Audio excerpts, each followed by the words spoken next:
Sir Migs, a dream will come Oo true. nga, correct. Meron akong ipakita sa'yo. Gusto ko yung ganito. Pwede ba to sa Anong akin? kinulay nyo dito, ma'am? Block lang. Okay. Ang process nito, ma'am, ilalight muna natin. Okay? Tapos, para ma-achieve kasi natin to, meron tayong certain light na kailangan ma-achieve. Okay. Okay. Possible yon kung ang hair ay walang black, walang dark brown, walang mga hard pigments such as black, gano'n. Bakit? Kasi mahirap siyang tanggalin. Okay. Okay, now, ang gagawin ko is, magtatanggal muna tayo ng color. Ilalighten muna natin. Ngayon, kung ano yung ma-achieve nating lightness, doon tayo babase ng kulay. Okay. So, ang point ko is, ma-achieve 50-50 lang to, ma'am. Ibig Sige. sabihin, pwedeng pula pero hindi ganyang kapula. Okay.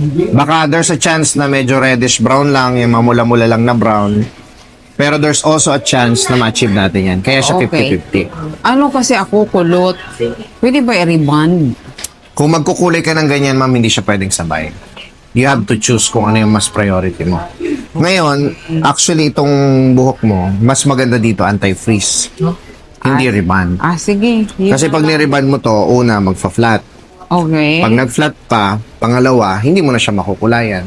Forever ka ng black. Okay. No.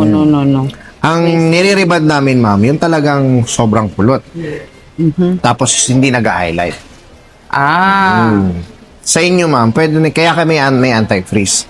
Para sa mga ganitong buwaghag na gustong mabawasan at gusto rin magkulay at the same time. Hindi kasi siya pwedeng sabay. Bala ko pa naman mag-blend po next time na babalik ako. Madali lang yun, ma'am. Tigil mo lang yung paggamit ng itim. Okay. Ganon yun. Sige. Kasi ang problema dito, yung itim na ginamit. Kita mo kung gano'ng kaitim yan, no? Oo. Tapos, Every month kasi ako oo. So, ang gagawin natin, tatanggalin ko pa yan. Kasi, sir, dito, namumuti yan eh. Pero dapat hindi itim. Pwede ka naman kulay ng brown. Pwede naman ng dark brown. Wag lang itim. I see. Yun. Itim ang pinaka wag na wag mong gagawin kasi napakahirap niyang tanggalin. Unless, decided ka na 100% sa buong buhay mo, itim lang, okay lang yon. Itim lang ng itim. Pero kung kagaya niya, nag-iitim ka tapos gusto mo ng ganitong kulay, tapos may gusto ko na naman ganito, mahirap siyang baguhin. Sige. Gano'n na lang, anti-freeze at saka hair. Yung cut, ma'am, ganyan din? Oo, ganyan din. Tapos, ano yung ilang kulay nakikita niya? Isa o dalawa? Dalawa. Ano po yung isa? Wala.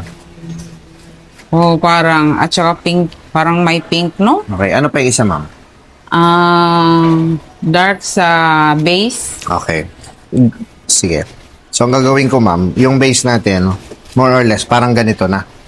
Maglalagay na lang ako ng mga highlight na, para yun na lang yung papatungan natin. Sige. Okay. Sige. Ganito, ma'am. Tapos ganyan yung cut natin, no? Mga ganito. Yes. Sige po, paredy ko lang, ma'am. Ayan, ma'am, kahit pa paano na-lighted ko, ha? Yes.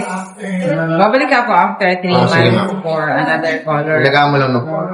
Okay. Yun naman na yung pinaka. Yay. Basta huwag ka na mag-dark. Ang pang-rurus mo na mahogany. Okay. Mahogany naman, ha? Mahogany brown. Hindi na dark brown, mahogany brown. Okay. Thank you so Thank much. you po. Sir Ingat po. Nick.